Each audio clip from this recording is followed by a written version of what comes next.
Welcome back to my channel, The Nerd Cave, where we talk about everything nerdy and fun.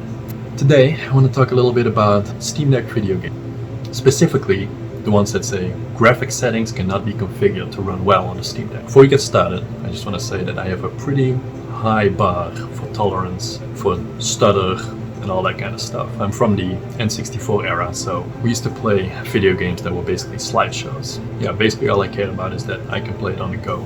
30 frames per second, no problem. Now, graphical downgrade, no issues. A little bit of stutter, that's fine.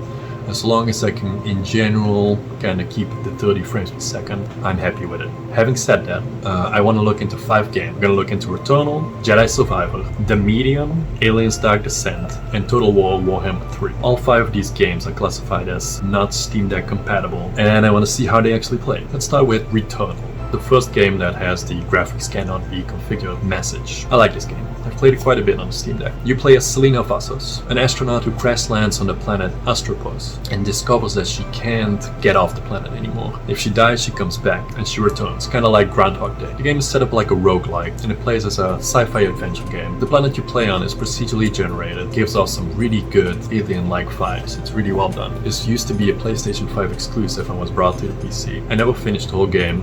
It's pretty hard. You're gonna be dying and dying again, like with many of these roguelikes. In fact, I never finished it. I got to one of the bosses and I just couldn't finish it. But having said that, it's a great game, and let's look at some of the performances. I found a good spot here that generally brings down the performance a little bit, where I could test all the different performance settings. And as you can see here on the screen, settings like XESS, FSR, NIS, VRS, dynamic resolution, all these things. In the end, I found that dynamic resolution scaling with 50% minimum resolution worked the best for this game. And in general, it plays very well.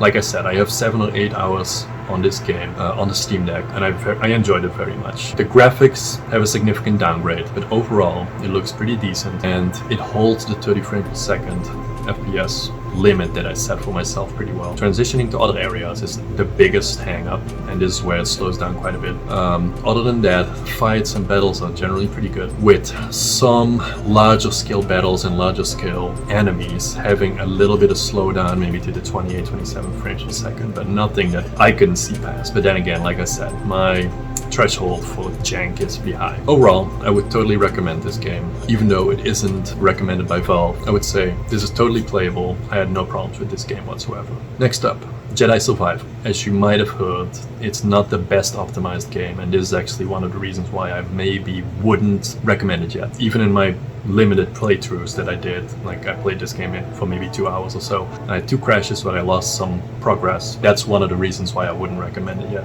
You play as Cal Kestis, one of the last Jedis, after Order 66 has been executed, and you follow him through his mission of restoring the Jedi Order and taking down the Galactic Empire, combined with Star Wars and then a little bit of Tomb Raider, the latest, trilogy, the remade trilogy, with its climbing and parkour style.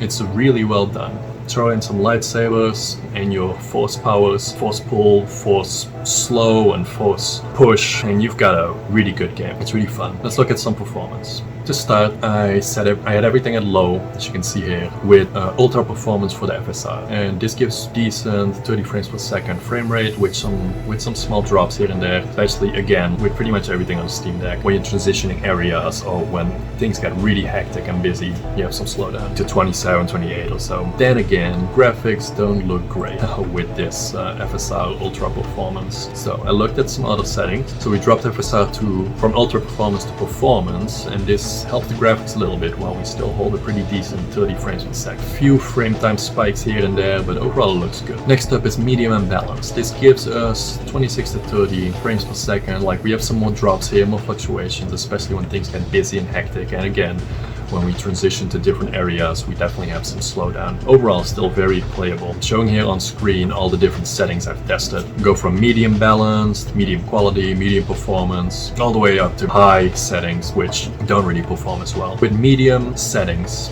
and the FSR at balanced, the graphics still look decent, and your frame rate doesn't drop too badly. Action still looks good, except for when you're transitioning, which, you know, isn't a big deal to me. Overall, yeah, I think it's very playable. Why I wouldn't recommend it, like I said in the beginning of the video, is that there are still some crashes and bugs in this game, even after it's been out for a month. So optimization isn't great yet. But if you can see past that, total recommendation. Next up, the Medium. This is a little bit older game, and it was designed by Bloober Team, who you might know from Layers of Fear 1 and 2, and who are actually developing the new Silent Hill remake, which I'm very excited for. Speaking of Silent Hill, the Medium has some very good Silent Hill vibes, and I really wanted to play this game. That's why it's on this list. So you play as Marianne, a medium who can venture into the spirit world, and that's kind of the hook of this game. You walk around and your screen splits in two, where you see both the spirit world and the regular world. That's Mariana's gift. And this is also the hang-up of this game,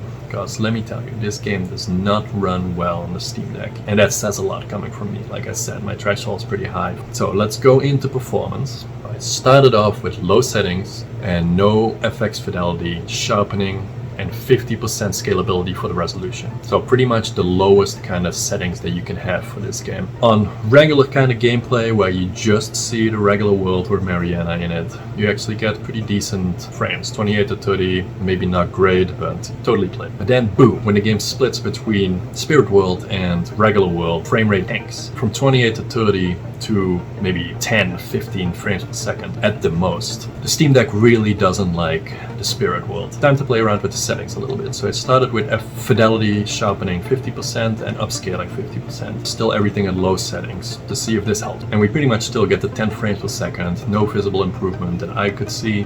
You can also see that the GPU is completely maxed out and the CPU is actually just chilling out. Overall, this really plays like an N64 game, and also the 50% downscale makes the graphics look really bad, almost like an N64 game. The last setting I tried was AMD FSR 1 at performance mode to see if this helped at all. Again, we get maybe 15 to 60 frames, so it's a little bit better than fidelity upscaling, but still it's not great. 15 to 16 might be playable, but I wouldn't recommend it. I might go back and just try it a little bit, but if this game has any kind of combat at all, I'm not sure it's gonna be doable. Next up, Aliens Dark Descent. This is a different kind of game. It's a real-time strategy game, isometric top-down survival horror combination. Yeah, really a mouthful, and something that I've never seen before actually. It's a really different kind of game, and it's really fun.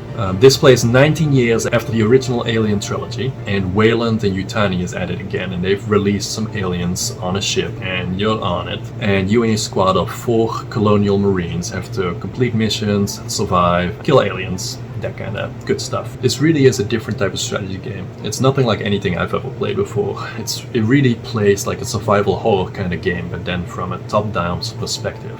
You do a lot of hiding and sneaking around. You really gotta be careful, because once the aliens discover you, all the aliens in the surrounding area get alarmed and they all come at you, and they don't mess around, and I can tell you that. So let's see how it performs. So I started with everything at low settings, and this worked pretty well. 30 frames per second, no stutter, or very little stuttering, just from like when you pan all the way around and getting into new areas, like we've discussed before, that kind of stuff. Other than that, it's very solid 30 frames per second. And I went to medium, get it 28 to 30 frames per second, a little bit of a downgrade, but also it looks much better. Totally playable still, especially for this kind of game where it's just top down. You don't have to, like, you can even pause the game, give orders, so it really doesn't matter as much. Then I went to everything on high.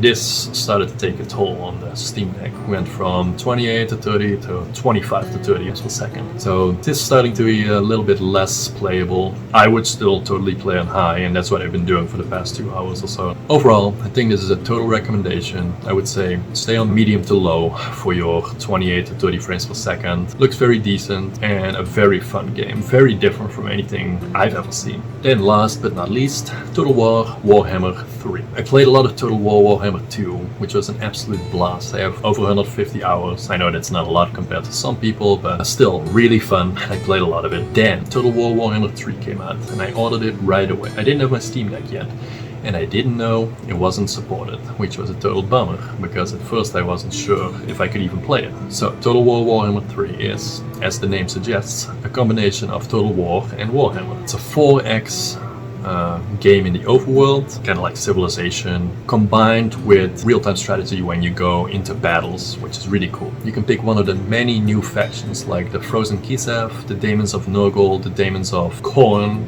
or pick any of the old factions like the Wood Elves or the Dark Elves or the Vampires. There are so many factions to pick from, and then you play through the campaign, which takes hours. This is really a game that you can have hundreds of hours of gameplay from, especially with all the new DLC that they're bringing out month after month. There's so much to do in this game, so naturally I want this game to work. So I started off with all the settings on Ultra. This was the game's recommendation, and I got a solid 20 frames per second on the Ultra. Not a great start, especially because this game's massive battles will likely tank the frames even more. So I moved everything to low, which gave me a solid 30 frames per second in the overworld, and smaller battles also gave me a pretty solid 30 frames per second. I haven't done any large battles yet, so that's a caveat, but everything so far on low looks pretty good. Then I moved everything up to medium, and I still got a solid 30 frames per second, and in smaller scales battles everything looked pretty good too, but gave me some dips to 28, 29, and then raw still pretty much 30 frames per second. I played around with some other settings, but overall low is what I would recommend, especially because some of these larger battles are really gonna tax the Steam Deck. So I wouldn't recommend this game yet.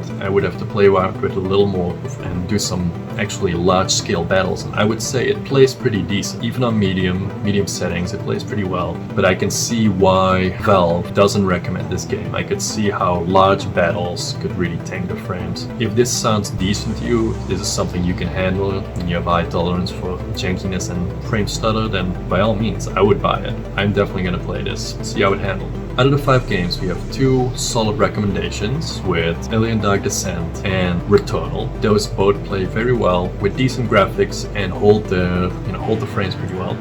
2 maybes with Warhammer, because I haven't done any large scale battles yet, and Jedi Survivor, mostly because of the optimization and the crashes and the bugs. If this doesn't bother you, the game plays pretty decent overall with 28 to 30 medium to low graphics settings. Plays pretty well. And then 1 no for the medium.